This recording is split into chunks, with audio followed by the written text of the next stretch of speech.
بسم اللہ الرحمن الرحیم۔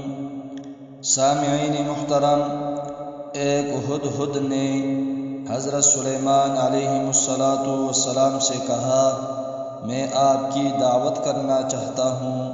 حضرت سلیمان علیہ السلام نے فرمایا، ٹھیک ہے، میں اکیلا ہی ہوں۔ ہدہد نے کہا، نہیں، بلکہ آپ اور سارا لشکر فلاں دن فلاں جزیرہ میں آئے۔ سلیمان علیہ السلام اور ان کا لشکر اس جگہ چلے گئے۔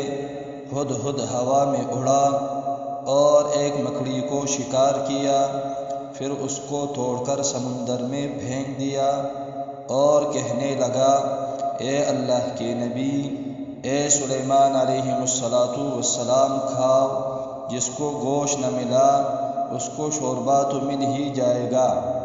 حضرت سلیمان علیہ السلام اور ان کا لشکر ہنسنے لگا۔ بحوالہ مفید الطالبین، صفحہ نمبر 28۔